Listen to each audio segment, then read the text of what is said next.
सभी का स्वागत है मेरे YouTube चैनल पर। कल तक हमने पार्ट 3 तक पढ़ा था रासायनिक अभिक्रिया के वेग को प्रभावित करने वाले कारक, वेग तथा वेग स्थिरांक में अंतर। आज हम आगे पढ़ने जा रहे हैं यहाँ से वेग तथा वेग स्थिरांक का मात्रक। टॉपिक अपना क्या है? वेग तथा वेग स्थिरांक का मात्रक। वेग स्थिरांक का मात्रक, ठीक है। तो सबसे पहली बात, वेग को मैंने आपको बता रखा आर से रिप्रेजेंट करते हैं, वेग स्थिरांक किससे रिप्रेजेंट करते हैं? के से। हमने शुरुआत के टॉपिक में पढ़ लिया था फर्स्ट डे कि आर बराबर plus minus delta C upon delta T होता है, सांद्रता और समय का अनुपात। सी क्या है यहाँ से बच्चों? सांद्रता है, और टी क्या है यहाँ से? समय है। सांद्रता को किस में रिप्रेजेंट करते हैं बच्चों? सांद्रता को रिप्रेजेंट करते हैं मोल प्रति लीटर में, और समय को किस में करते हैं? सेकंड में। तो अब आप यहाँ से इसको लिख दीजिए, मोल या तो प्रति करके लिख सकते हैं या ऐसे लिख सकते हैं, मोल लीटर इनवर्स। मोल प्रति लीटर बोलते हैं और समय को क्या लिखेंगे आप? सेकंड। तो सूत्र क्या बनेगा अपना? मोल प्रति लीटर प्रति सेकंड। तो ये हो गया वेग का मात्रक अपने पास। अब उसके बाद क्या आता है अपना? वेग स्थिरांक का मात्रक। वेग स्थिरांक मतलब के का मात्रक। मैंने आपको कल ही बताया था पार्ट 3 में कि यहाँ पर जो के का मात्रक जो होता है वो निश्चित नहीं होता, प्रत्येक अभिक्रिया के लिए बदल जाता है, कोटि के अनुसार मात्रक बदलता है। कैसे बदलता है आज हम वही सीखेंगे।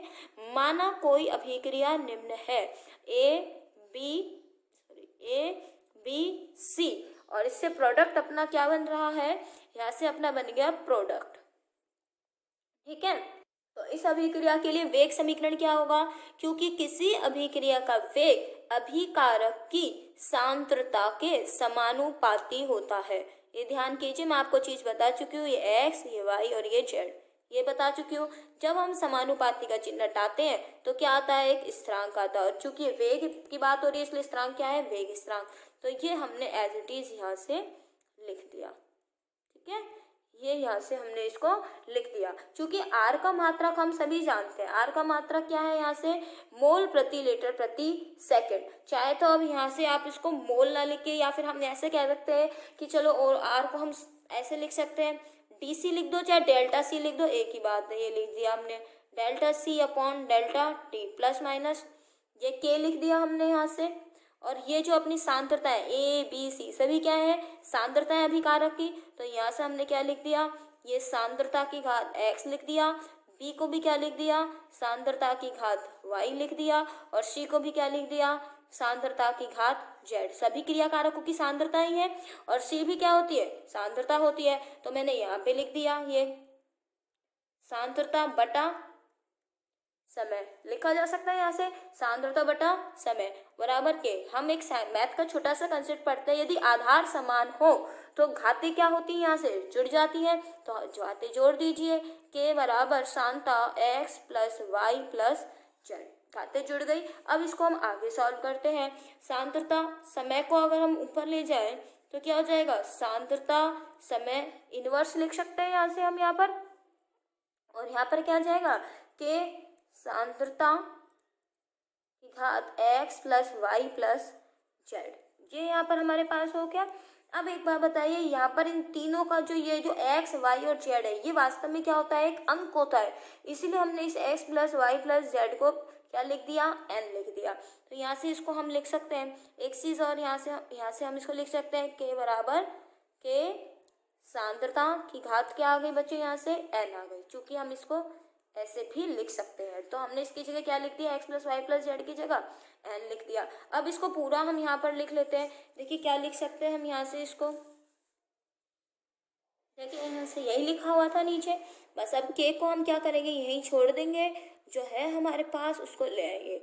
सांद्रता यहाँ से क्या है अपना? समय इनवर्स अपॉन नीचे क्या है?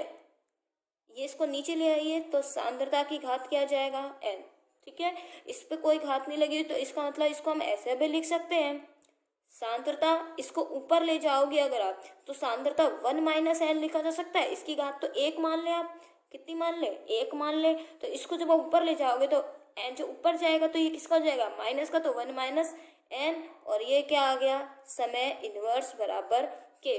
अब जो सांद्रता है इसको हम किस में लिखते हैं बच्चों? मोल प्रति लीटर में। तो वही है, यहाँ से लिख देंगे हम, यहाँ से कैसे लिख देंगे?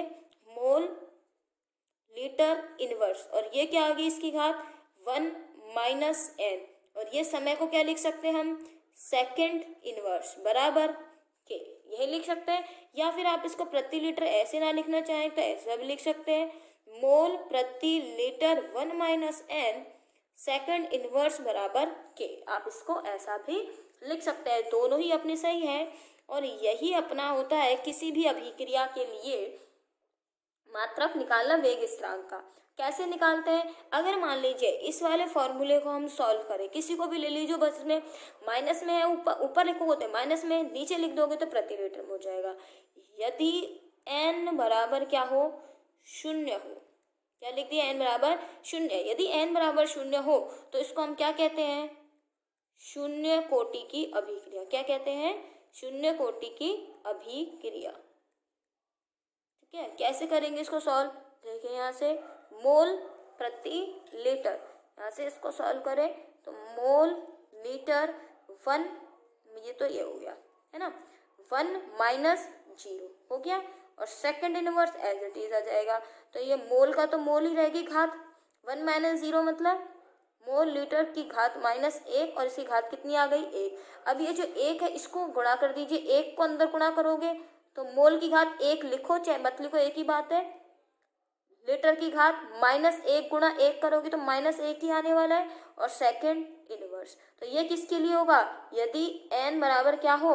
0 हो। तो शून्य कोटि के लिए उत्तर क्या आ गया? मोल प्रति लीटर सेकंड इनवर्स। n बराबर 1 के लिए देखिए, यदि n बराबर क्या हो? 1 हो तो उसको सॉल्व कीजिए, मोल लीटर इनवर्स, और यहाँ क्या लिख दिया? 1 माइनस 1, क्योंकि n जो अपन बात कर रहे हैं यहाँ से जो 0 लिखा था, n की जगह लिखा था 0, अब n की जगह क्या लिख दिया मैंने? 1 लिख दिया बराबर। यहाँ से कैसे निकालेंगे? आगे क्या है? Second inverse. 1 में से 1 क्या बचा? 1 में से 1 गया, क्या बचा यहाँ से अपना? ये -1 हो गया। 1 में से 1 गया, क्या बचा? 0, और ये क्या आ गया? Second inverse. जब किसी पद की घात 0 हो जाती है तो उसका मतलब क्या होता है? पूरा पद क्या हो जाता है? 1। जैसे 2 की घात अगर 0 लिख दे तो इसकी वैल्यू कितनी होती है? 1। इसका मतलब ये पूरी वैल्यू कितनी आ गई? 1 आ गई। तो 1 इंटू क्या होगा? Second inverse. इसका मतलब आंसर क्या आ गया? केवल सेकंड इनवर्स। तो यदि n बराबर 1 होगा, यदि n बराबर क्या आ जाए बच्चों? 1, तो सेकंड इनवर्स। यदि n बराबर 0 हो तो सेकंड इनवर्स। इसी प्रकार से यदि n बराबर हाफ भी ले सकते हो, n बराबर 2 ले सकते हैं, n बराबर 3 ले सकते हैं। अब आप यहाँ से n बराबर 2 की वैल्यू मुझे निकाल के बता। बच्चों देखो, n बराबर 2 की वैल्यू भी मैं यहाँ से अगर निकाल के बताऊँ आपको तो mole litre inverse 1 minus n second inverse, ये हमारा सूत्र था। तो ये मोल लीटर इनवर्स 1 माइनस 2 और सेकेंड इनवर्स 1 माइनस 2, इसका मतलब क्या हो गया? इसका मतलब हो गया 1 में से 2 गया, 1 माइनस का 1, है ना। ये तो अंदर की चीज चल रही है as it is, second inverse, इसमें तो कोई छेड़छाड़ है नहीं। अब -1 को अंदर गुणा कर दो, -1 को अंदर गुणा करोगे तो मोल की घात -1, लीटर की घात -1 को -1 से गुणा करोगे तो माइनस माइनस क्या हो जाने वाले? प्लस, और 1 एकम 1, तो ये लीटर की घात 1 आ गई और सेकंड इनवर्स। तो ये हो गया n बराबर 2 के लिए। अगर मैं शॉर्ट में लिख दूँ n बराबर 0, n बराबर 1 और n बराबर 2, तो n बराबर 0 के लिए मोल की घात 1, लीटर की घात -1 और सेकंड की घात क्या हो गई? -1। n बराबर 1 के लिए क्या होगा? Second inverse. n बराबर 2 को क्या याद कर लोगे? मोल की घात क्या है? +1, तो n बराबर 2 में क्या कर दोगे? मोल की घात -1, लीटर की घात क्या है? -1, तो लीटर की घात क्या हो गई? +1। जो माइनस प्लस में है उसे माइनस कर दो, जो माइनस में उसको प्लस कर दो, और सेकंड की घात हमेशा क्या रहेगी? इनवर्स रहेगी। ये एग्जाम में आपके बोर्ड एग्जाम में सीधा आता है। शून्य कोटि की अभिक्रिया के लिए वेग स्थिरांक का मात्रक बताइए, प्रथम कोटि के लिए वेग स्थिरांक का मात्रक बताइए, और ये द्वितीय कोटि के लिए वेग स्थिरांक का मात्रक बताइए। तो ये k के मान है प्रत्येक के लिए, वेग स्थिरांक के मात्रक है। k बराबर इसके लिए कितना है, k बराबर इसके लिए कितना है, और k बराबर इसके लिए कितना है। तो ये यहाँ से अपना वेग स्थिरांक के मात्रक का टॉपिक कंप्लीट होता है। इसके बाद अपना नेक्स्ट टॉपिक क्या है बच्चा? नेक्स्ट टॉपिक है अपना अणु संख्यता, मॉलिक्यूलरिटी क्या चीज होती है। नाम से क्या पता चल रहा है आपको? अणु संख्या मतलब अणुओं की संख्या, बस यही याद करना है। अणु संख्या मतलब अणुओं की संख्या, इसमें कुछ याद करने के लिए भी नहीं है। तो किसी अभिक्रिया में, एकदम सिंपल तौर पे लिख रही हूँ मैं आपको कि किसी अभिक्रिया में भाग लेने वाले परमाणु, अणु, आयनों की संख्या, सिंपल तरीके से आपको बताया किसी अभिक्रिया में भाग लेने वाले परमाणु, अणु, आयनों की संख्या ही अणु संख्यता कहलाती है। इसमें एक्चुअली एक छोटी सी चीज और होती है कि हम दो प्रकार की अभिक्रिया पढ़ते हैं, एक जटिल अभिक्रिया और एक सिंपल अभिक्रिया। तो जब कोई जटिल अभिक्रिया होती है तो उसके अंदर हम शब्द लेते हैं किसी प्राथमिक अभिक्रिया में, तो हम यहाँ पे शब्द अभिक्रिया भी लिख सकते हैं, प्राथमिक अभिक्रिया भी लिख सकते हैं। तो यहाँ पर कोई अभिक्रिया भाग लेने वाले परमाणु, अणु, आयनों की संख्या, जैसे मान लीजिए हमने कोई भी एग्जाम्पल ले लिया H2 + Cl2, क्या बन गया यहाँ से 2HCl। तो इसमें कितने अणु भाग ले रहे हैं आपसे, आपको दिख रहा है भाई, इसकी एक ही यहाँ पर और एक ही यहाँ पर है, तो कितने अणु भाग ले रहे हैं, एक और ये 2। मान लीजिए कोई और ले लिया हमने N2 + 3H2 और यहाँ क्या लिख दिया 2NH3, कितने अणु भाग ले रहे हैं, एक तो इसका और 3 इसके, 3 लिख रहा है और ये 1 है ना, ये एक कुछ नहीं लिखा होता तो 1 मानते हैं, तो कितने अणु भाग ले रहे हैं 4। तो ऐसे हमें गिन ले रहे हैं कितने, तो अणु संख्यता का गिन कर बता सकते हैं कितने अणु संख्यता इसमें होगी, इसमें 4 होगी, इसके अंदर 2 होगी। तो भाग लेने वाले सिर्फ अणु, परमाणु और आयनों की संख्या ही अणु संख्या। देखिए इस क्या है, अगर मान लीजिए मैंने कुछ ऐसा लिख दिया कि 3A, इससे क्या बन रहा है अपना B, तो यहाँ पर अणु संख्यता कितनी होगी 3 हो जाएगी। मैंने लिख दिया A + B, इससे क्या बन गया प्रोडक्ट बन गया, तो यहाँ से कितनी हो जाएगी 1 और ये 2 हो जाएगी। इस तरह से आप गिन के निकाल सकते हो इसको। तो अणु संख्यता एक सैद्धांतिक पद होता है, एक बात ध्यान रखिएगा, अणु संख्यता कभी भी शून्य नहीं हो सकती, अणु संख्यता कभी भी शून्य नहीं होगी, इसका मान सदैव पूर्णांक में होता है। अब हम बात करते हैं कि अभिक्रिया की कोटि क्या होती है। यहाँ से देखिएगा अभिक्रिया की कोटि क्या चीज होती है, किसी अभिक्रिया की वेग समीकरण में, किसमें, किसी अभिक्रिया की अभिक्रिया वेग समीकरण में सांद्रता पदों की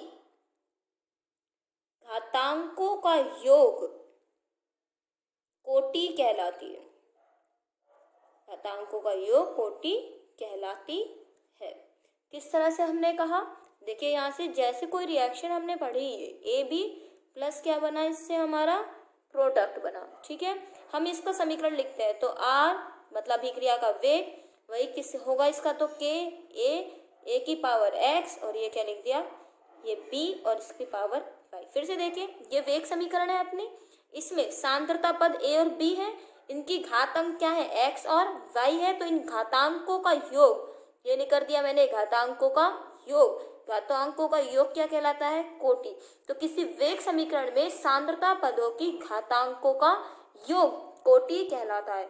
ये जरूरी नहीं है X व Y का मान A व B के बराबर हो, ये बात ध्यान रखिएगा, ये A B जरूरी नहीं है बराबर हो।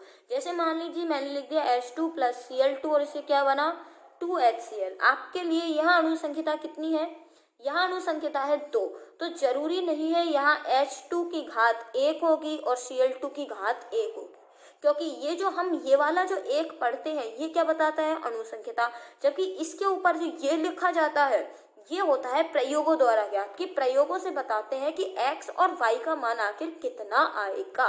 अगर हम अपनी मर्जी से किसी रिएक्शन को देखकर नहीं लिख सकते, जैसे मैंने ऐसे लिख दिया N2 + 3H2 2NH3, तो यहाँ पर आवश्यक नहीं है कि आप यहाँ पर N2 की घात तो 1 लगा दें और H2 की घात 3 लगा दें, ऐसा नहीं होगा। यहाँ अणु संख्यता 4 होगी, लेकिन कोटि के लिए आप इनकी घातें नहीं लगाएंगे, ऐसा नहीं लिखेंगे हम। तो केवल इतना याद रखिएगा, यहाँ से मैं इसको कट कर देती हूँ, इसीलिए X Y का मान A और B के बराबर हो ये जरूरी नहीं है, हो भी सकता है और नहीं भी। जैसे मान लीजिए कोई मैंने एक वेग समीकरण लिखा, जैसे H2 + Cl2 के लिए लिखते हैं, H2 + Cl2 ये सूर्य के प्रकाश में 2HCl हमने किया।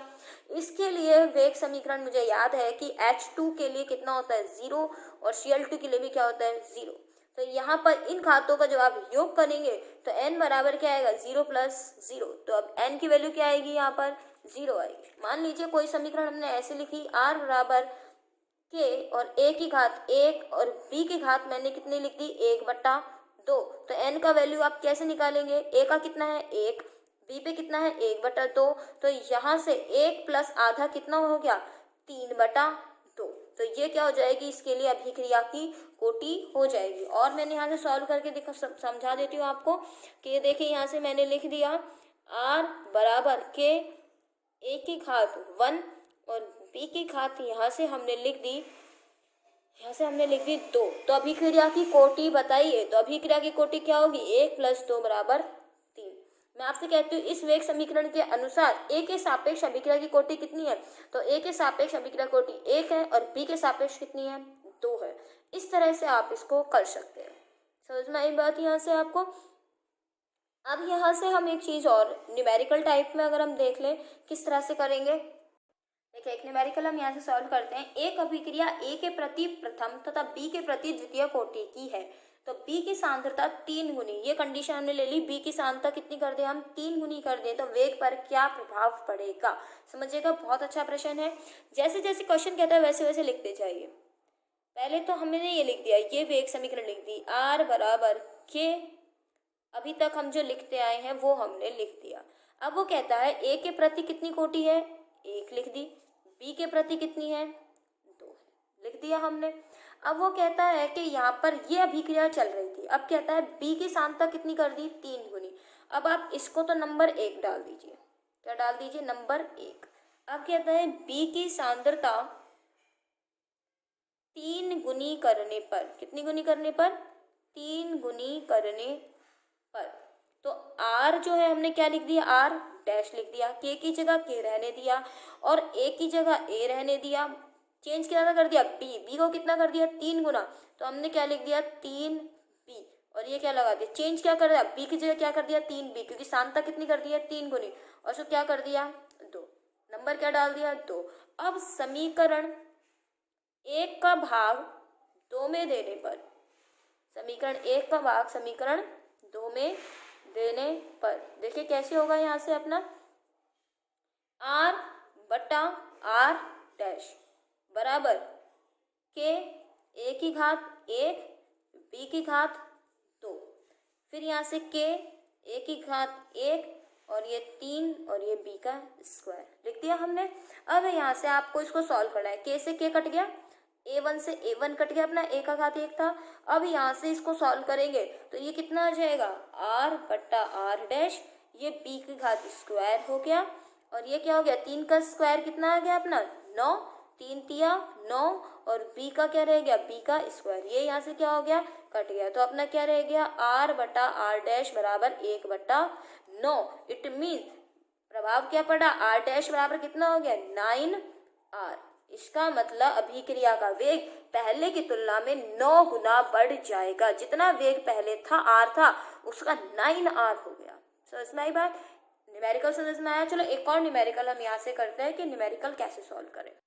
देखिए यहाँ से न्यूमेरिकल में लिख दिया a के प्रति प्रथम कोटि की, b के प्रति द्वितीय कोटि की है, a व b दोनों पर सांद्रता दुगनी करने पर क्या प्रभाव पड़ेगा और a की सांद्रता आधी करने पर क्या प्रभाव पड़ेगा।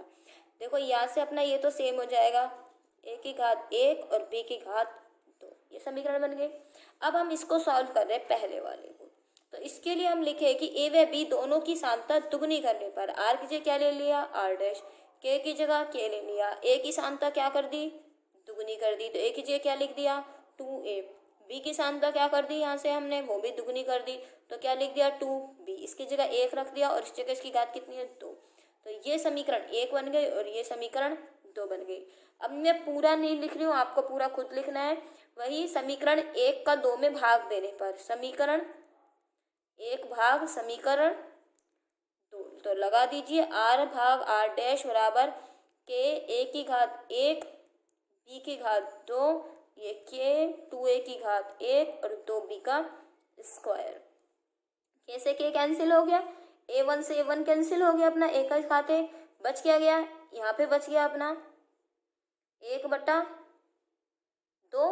यहाँ से b स्क्वायर से b स्क्वायर, 2 का स्क्वायर कितना होगा 4 हो जाएगा और बी स्क्वायर से बी स्क्वायर क्या हो जाएगा, कैंसिल हो जाएगा। और यह आ गया अपना आर बटा आर डैश। इसका मतलब आंसर क्या आ गया, आर डैश बराबर कितना हो गया, 4 दूनी 8।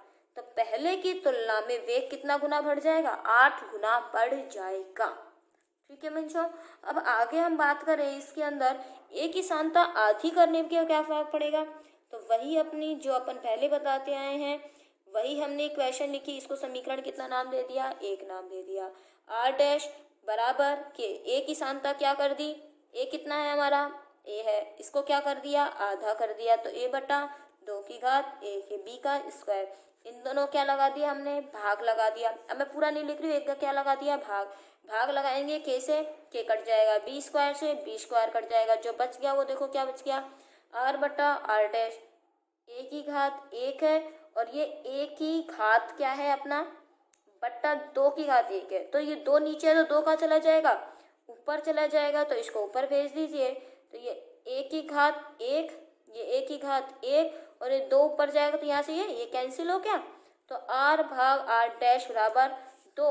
तो आप ऐसा लिख सकते हैं, क्योंकि हम सारे उत्तर आर डैश की टर्म में दे रहे हैं, तो यहाँ से हो गया आर बराबर 2 आर डैश, मतलब आर डैश बराबर 1/2 आर, मतलब पहले की तुलना में वेग क्या रह जाएगा, आधा रह जाएगा। वेग पहले की तुलना में क्या रह जाएगा, यहाँ से आधा रह जाएगा। समझ में आई ये वाली चीज। अपने को इस तरह से अपने को ये चीजें सॉल्व करनी होती है।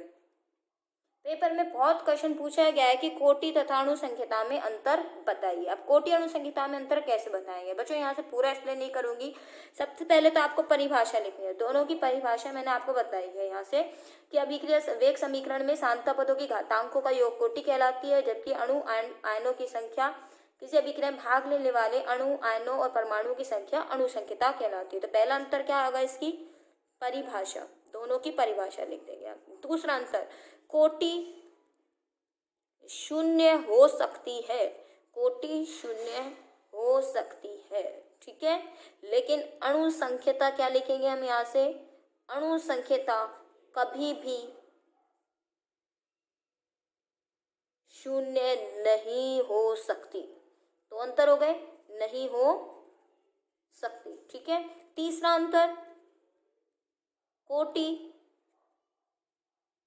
भिन्नात्मक हो सकती है। क्या हो सकती है, कोटि भिन्नात्मक हो सकती है, लेकिन अणुसंख्यता हमेशा क्या होती है, हमेशा पूर्णांक होती है, एक पूर्णांक होती है। मतलब ये 1/2 1/4 हो सकती है, लेकिन हमेशा अणुसंख्यता क्या होगी, अपना एक पूर्णांक होगी, ठीक है।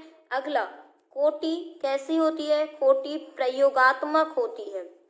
कोटि कैसी होती है, एक प्रयोगात्मक मान है, और ये कैसा मान है, अणुसंख्यता सैद्धांतिक मान है। कैसा है, अणुसंख्यता सैद्धांतिक मान है। ये पेपर में बहुत ज्यादा पूछे जाते हैं कोटि और अणुसंख्यता में अंतर, तो इसलिए अच्छे से याद कर लीजिएगा।